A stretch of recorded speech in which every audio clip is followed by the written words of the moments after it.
Voici la revue de la presse de Gabon News.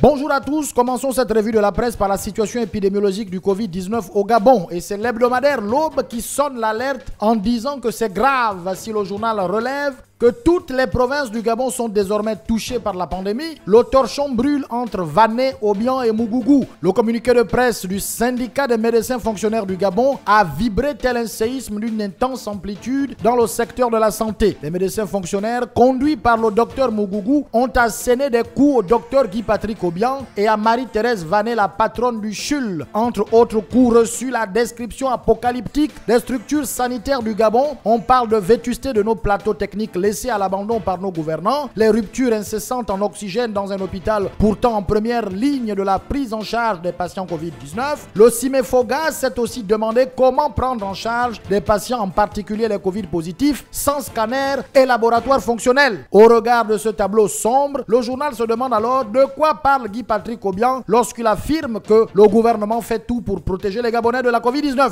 Le journal nous informe que Rose Christiane Osuka a convoqué les membres du COPIL suite à ce communiqué du syndicat pour leur dire son indignation. Mais selon une source du journal, la première ministre ferait semblant car à ce niveau de responsabilité, elle ne peut pas ne pas être au courant. La source poursuit en disant que Rose Christiane est larguée dans cette affaire de gestion de la Covid-19 car là-bas règne en maître absolu un certain général Romain Choua, le responsable du comité technique, l'homme par qui tout passe. Et même la première ministre a peur de lui. Et qui est, comme les Gabonais ont peur de la Covid-19, le virus qui a tout changé, comme titre l'Union du 12 mars qui a consacré tout un dossier sur les changements engendrés dans la société par la pandémie. Le journal parle d'un an de doute, de sacrifices et d'espoir, les libertés individuelles entamées, des pertes économiques énormes et une dette abyssale, les habitudes de travail durement impactées, etc. Pour en finir avec tout cela, l'hebdomadaire Gabon Matin interroge à quand la vaccination. Le journal constate que la situation est loin de s'améliorer. Au vu de la tendance haussière des contaminations enregistrées ces derniers temps, le gouvernement a déjà annoncé un plan de vaccination dans le cadre de l'élévation du niveau de la riposte. Mais en attendant, le quotidien L'Union du 10 mars nous apprenait que le nouveau code du travail est bientôt en discussion au Parlement en nous révélant ce qui attend les travailleurs.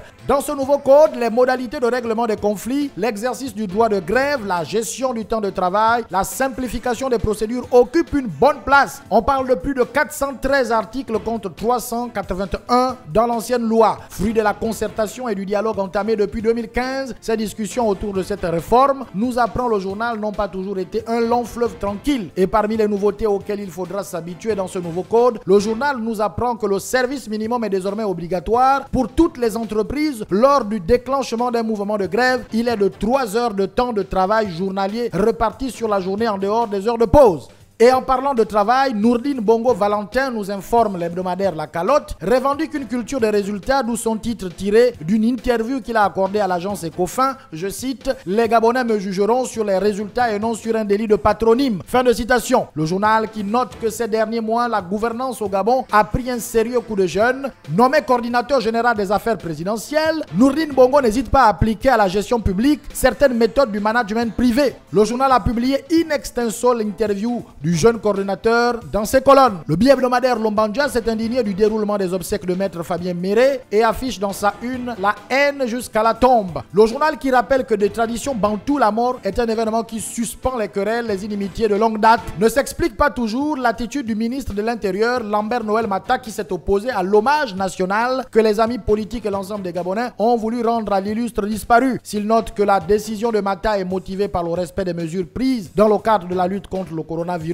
dans le pays, le journal estime que les vraies motivations ne sont pas d'ordre sanitaire, mais bien malheureusement politique. En tant qu'adversaire politique du régime PDG, sa dépouille a donc été traitée comme telle par le régime. Cependant, maître Fabien Méré a eu des obsèques dignes malgré tout, nous apprend l'hebdomadaire Matin Équatorial, car l'interdiction d'exposer la dépouille à la salle des pas perdus du palais de justice n'a pas stoppé l'élan de l'ordre des avocats du Gabon. C'est finalement à la maison de l'avocat que les hommes en robe noire se sont réunis pour la circonstance. Est-ce pour cela que la terre a tremblé comme nous l'apprenait le quotidien L'Union du 11 mars? En tout cas, 3 jours après le séisme qui a secoué les villes de Lambaréné, Fougamou et Mouila, la terre a de nouveau tremblé de mardi 9 au mercredi 10 mars. On parle de secousses de magnitude 5,4 ressenties dans le Grand Libreville et plusieurs localités de l'intérieur et qui ont provoqué un début de panique des populations. Voilà, c'était votre revue de la presse du 8 au 14 mars 2021. On se retrouve la semaine prochaine si le séisme n'emporte pas les kiosques. Bye bye.